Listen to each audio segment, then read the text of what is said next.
Minasan ohayou gozaimasu. Yes. Say good morning, Woody. Hi. Fun fact, he is named Willwood. He's running away. After the brakes, and his brother is named Borg Warner. After the turbo. One goes, one stops. Anyway, so I've had some more time on the rig. I took off the dashboard because it just kept on slamming into everything.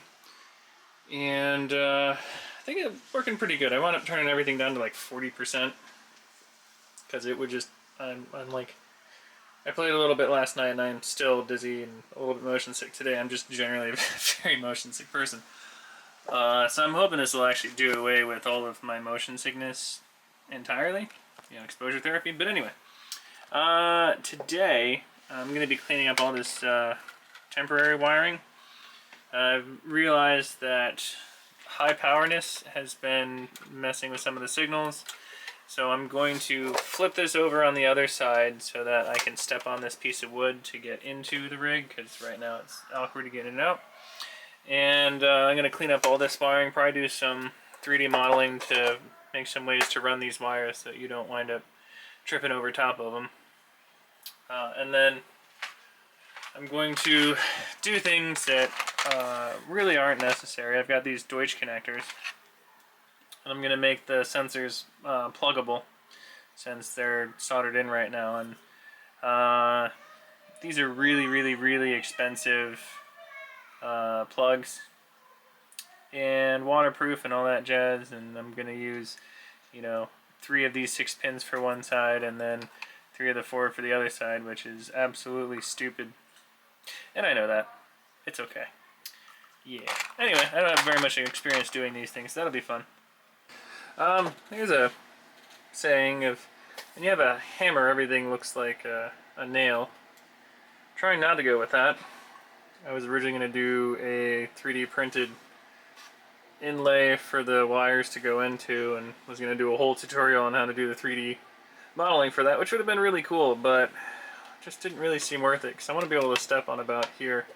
So I've flipped it over so the power brakes are still there, and gonna lay the drivers here, and I'm trying to run the sensor wires out probably around here. And I just decided to use these hose clamps. They're called clamps. I'm just gonna put those around here and probably about here, so there's a safe space for me to step on. So I'm gonna need to elongate these wires, solder and do those, and then rerun a couple of them around and just kind of screw everything back in. So should be pretty quick, nothing too extensive. You won't leave me alone. Wow, that was the most stylish butt licking I've ever seen. Anyway, cleaned up the wiring. This one is a 4-pin Deutsch connector. Again, very much overkill. I routed it. Hopefully maybe the metal will give it some shielding. I don't know. But, you know, just kind of routed it around, put it back to the Arduino in the middle. Goes back to both drivers. Everything is kind of secured and reasonably tug-proof. That gives me something to kind of step on. Yeah, slippers! To get in. I might do a little cover over top of it to do a little bit more cleaning, but already the signals look much cleaner. So not running around the power wires is good. So the power wires come from underneath. That's what these things are here. Go under the power brick and then come out, power the drivers. Drivers go straight to it, and the signals go around the outside and as far around it as humanly possible. You know, 14 gauge, a little bit overkill for these 5-volt reference signals, but that's okay. Also, I moved the seat back a little bit to give me a little bit more balance when I'm in it. So hopefully, yeah, I can't really say that, but hopefully that improves some performance. Give it a run tonight, maybe take some video of that. See how it works. You know, I recorded this once, and then I accidentally deleted it. Anyway, here's an introduction to one of my other projects. Look how pretty the spreadsheet is. This is actually a CSV file format exported from, I believe, an AIM dash. And this particular project eventually is supposed to be to support live streams of, like, if you can get like CAN bus data or even just a GPS with an accelerometer on it, you can feed back some information to whoever's broadcasting and have overlaid real-time data of what's going on, probably record it for later use. And this little piece right here is some software I wrote, quite frankly, a long time ago for what was called what I called a Carduino. It's using a Freematics unit, which plugged into your OBD2 port and logged to an external SD card. I also appended it so you could see torque files. So here's what the actual application looks like. And this is probably a track and it feeds out all of this data that you can get on. You can see all this data you could feed out on the left-hand side. So ECU, throttle, a bunch of GPS information, latitude, longitude. I don't even know what some of this stuff is. But you can hover around, look at some of the data. You can click through it.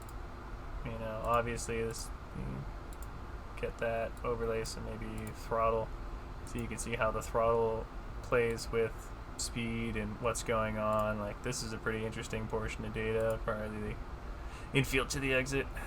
And now that this was a pretty quick project. I got my old data files, looked into it, made it work for the new AIM dash stuff, and now that I've got it working this way, we'll see how I can get it to work with live data, and we'll see where that one goes. Just kind of an introduction to this basic little project. Again, we want it to read it live, but then there's like mechanical questions of how do you get the data fed out of an AIM dash or an Arduino unit on a car to some other place where you can show it out live. Because if I can get the live data, it's not too bad to show it on screen and whatnot, but the start of something. Yeah. Alright, who wants to see me have absolute project ADHD? So, a long time ago I did a write-up on how to do these motors, which are actually technically no longer available. I burned out my old one because I've been over this. I dropped a screwdriver on the main board or whatever. So this is actually the motor set out of a G27. Well, I guess the motor plate and stuff. This was originally my G27, and there's the encoder wheel and stuff like that right there. Good buddy of mine upgraded to a Fanatec unit. Shout out Enger. And he gave me his old unit, which was spotty. It would work for a little bit, and he said eventually it stopped working. So I'm thinking, why don't we try to repair that and throw these motors in for the time being. I am probably going to do a write-up on a different motor set, but, everything costs money, and I don't want to bother with all that right now. So I think I'll just throw this motor set in there, see if I can get it to boot up and run. Actually this is a G920. So G920 uses the magnetic sensor instead of this Hall effect sensor. No, it's not a Hall effect sensor. I think it's whatever, an encoder wheel. And I'm pretty sure that this will just bolt into it. But I think what I'm probably going to try to do is put this motor on that side, swap it over this side, and see if I can get it to run with the G920 stuff, just to make sure it runs correctly. And that way I don't have to bother unhot gluing all of this mess. Yeah, I hot glued it. Oh. Okay, I'm bleeding. Why? Why am I bleeding? Nobody makes me bleed my own blood.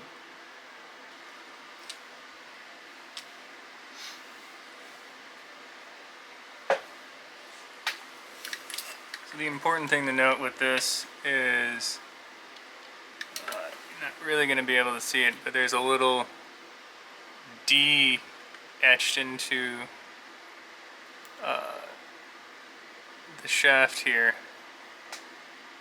And so, come on, you can focus. Yeah. So you got to make sure that the new one has that same divot, which is probably pretty simple on just taking a Dremel, you know. And then the other thing you need to do is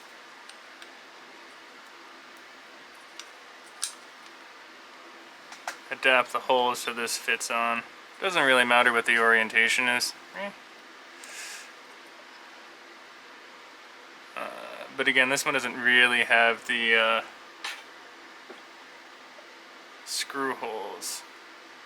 So it just kind of sits in there. It's not really ideal.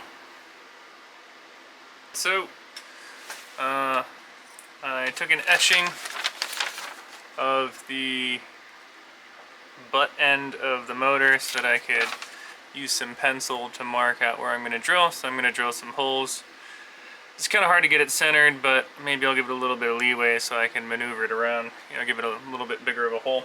Again, it doesn't screw in, so I'm going to probably wind up using a little bit of glue or hot glue or something like that just to keep it in. This is going to be temporary because I want to try those other motors, so I don't need permanent right now. I just need proof of concept. And then I used a Dremel to put a little D shape into that, and so now this fits over snug, right? And so now that's turns the other side of the motor. Which, by the way, these are the old brass style ones. That I pulled off the other motors. I had to use a press and whatnot, but I did find these duders online for about $6 total for two, and I believe they're the same pitch and size and everything. Might be a smidgen larger, which is okay, but these are aluminum and they come with a set screw. So in the future, I think these will actually fit better, or at least you don't have to press off the old ones, so you can put these in and solder them in or use the set screw or whatever you want to. So I'm going to use these on the next one when I get the next motor set. But in the meantime, I'm going to try to throw this in and see if it works out. Let me get to some drilling, see what we can do. Alright, fitment was really tight, so the screws kind of went in at an angle and seems to be holding it in pretty good. It's mostly centered, but because it's through magneticness, it doesn't have to be perfect. It just needs to be polarized for the sensor. So it's really more the distance between the sensor than anything else. So I think this should be okay. I might need to push the sensor closer, or the magnet closer to the sensor, but at least I can handle that. That's not bad. Alright, everything's plugged back in. Everything seems to be about right. Noisy as these motors ever were.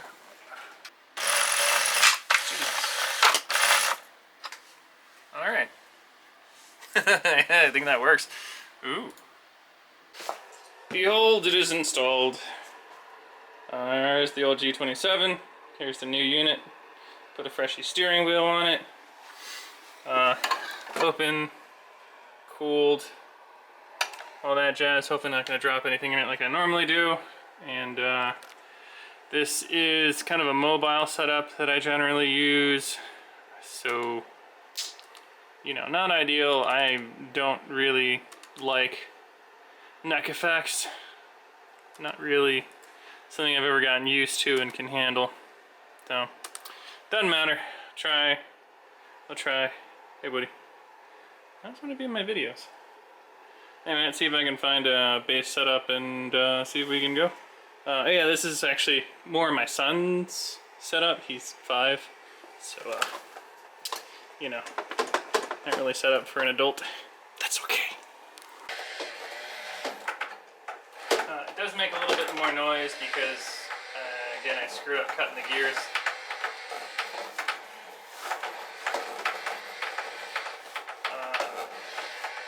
proper gears, it shouldn't make that noise.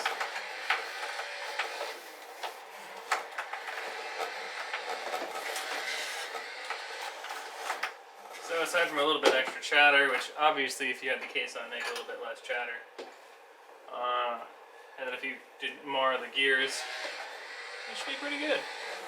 Definitely much faster than what it used to be.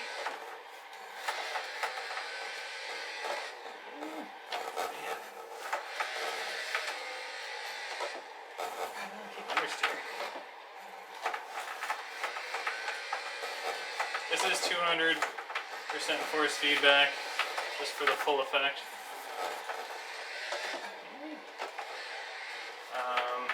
And no LUT generation for it yet. I should probably do the LUT generation.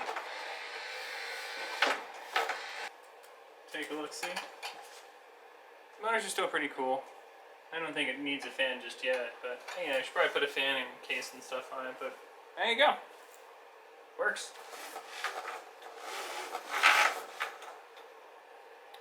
Hopefully yours doesn't rattle like that.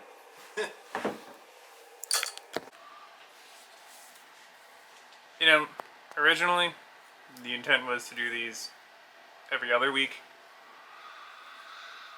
And either I'm really bad at distilling these videos down to, like, you know, the goal was 10 minutes. Just 10 minutes, some overview stuff, some eye candy, something like that.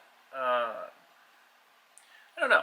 Somewhere along the lines, I just kind of went off the rails. And if anybody knows better editing tips, because I'm not good at shortening stuff. This video I think is already at 15 minutes, so, you know, I'm like, let's cut it here, and maybe I'll do weekly for a little bit. The goal is every other week, so let's just roll it. See where we go with it. I don't know. Anyway, so I'm gonna start wrapping up this video, but before I wrap it up, something came in the mail. So, you know, please subscribe. I've got a ton of subscribers recently, so thanks, guys. I have a Patreon, and you got like four patrons. My dad signed up, so hi, Dad. Thanks. My mom still didn't sign up, but I'm also not quite sure my mom knows what Patreon is. I'm also pretty sure she'd refuse to pay me money anyway, but anyway, regardless of that. So thanks to the money I got from patrons, I was able to purchase these little duders. And for the other Arduino project earlier in this video, I was talking about doing some wireless transmission. I'm going to use the Mavlink to communicate, and this is mainly a proof of concept. So it was, you know, $12 or $13 on the Amazons, and I'm such a nerd that I've got an Arduino Micro and an Arduino Mini. I think the one on the right is the Mini. I just have these things lying around because I'm that much of a nerd. So the idea is I'm going to do a proof of concept, tossing Mavlink data back and forth. I don't know, I might hook up like a potentiometer to one or a GPS unit or something like I don't know. But the idea is if I can proof sending the data back and forth between the two, maybe I can, the next drift event in a couple of weeks, hook one of these things up battery powered to someone's car with a GPS and see if I can throw like GPS speed data to this one and maybe do a live stream with some video with just, you know, maybe speed in the corner or something like that, and stream it out onto the internet just to do like a proof of concept. Because these things supposedly will go, I think it said like 2,000 meters, which seems like an absurd distance to me. I'm gonna guess line of sight outside would go like 500 feet, if that. But just being able to pass the data back and forth, I think is a big step forward. So that, I think, is going to be one of my next goals for this one in particular. But also, I've ordered the M36N-2 motors to do another layer of the Logitech upgrade. I have a feeling it's going to be faster than the other motors, but we'll see. If you know, $25 shipped. So that should be pretty cheap. And the goal is to be able to have this particular mod easily doable by anybody. So we'll do it where I think it's $6 for the gears, $25 so far for these motors. You do a little bit of soldering, and that's really all you need to do to get this thing matched in. Maybe 3D print some stuff, but if you got the G29, it looks like you can just re-drill the holes in your hunky-dory. So that should be hopefully next week, but we'll see. Anyway, thanks for watching, guys. I'll see you next week. And thank you for all the support. Talk to you later. Bye.